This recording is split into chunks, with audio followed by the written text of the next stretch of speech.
ICT computer টিচারের সংক্রান্ত যে গুরুত্বপূর্ণ তথ্যটি আপনাদের সামনে তুলে ধরছি সেটা হচ্ছে তারা চুক্তি ভিত্তিতে নিয়োগ হয়ে থাকেন কম্পিউটার শিক্ষকদের।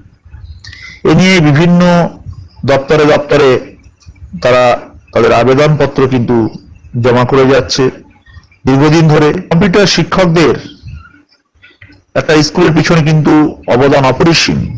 তাদের ছাত্রছাত্রীদের কম্পিউটার শেখানো থেকে শুরু করে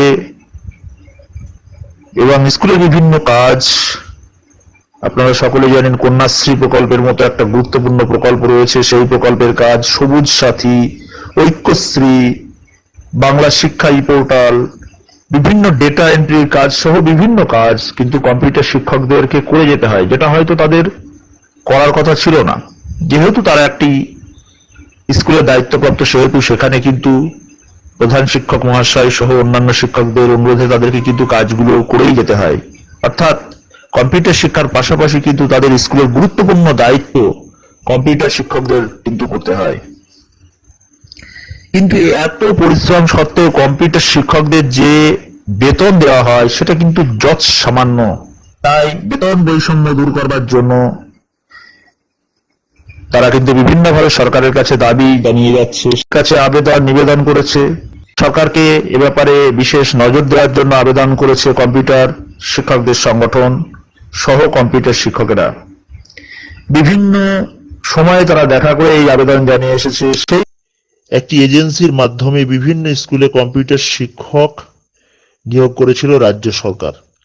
তাদের দাবি বর্তমানে প্রায় স্কুলে একজন করে কম্পিউটার শিক্ষক কিন্তু রয়েছে। কিন্তু এই টাইমটা কিন্তু খুব গুরুত্বপূর্ণ।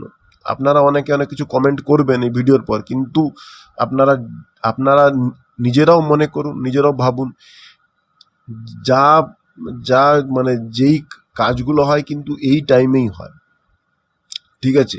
যেটা বেতন বৃদ্ধি হোক, সরকারিকরণ হোক, এই ভোটের সময় কিন্তু জিনিসগুলো হয়ে থাকে। সো সময় নষ্ট আর করবো না, ঠিক আছে? ভিডিওকে দীর্ঘায়িত করবো না। সমকাজে সমবেতন যে নীতি, সেই নীতি তাদের ক্ষেত্রেও প্রযোজ্য করুক। কারণ বর্তমানে যেখানে কম্পিউটার শিক্ষা বাধ্যতামূলক, সেখানে স্কুলে কম্পিউটার শিক্ষকদেরও মর্যাদা বৃদ্ধি করুক সরকার। তাদের বেতন বৃদ্ধি করতে হবে। একজন আইসিটি কম্পিউটার শিক্ষকের জন্য যে বেতন বরাদ্দ, সেই বরাদ্দ বেতন তারা পান না, অনেকটাই কম পান।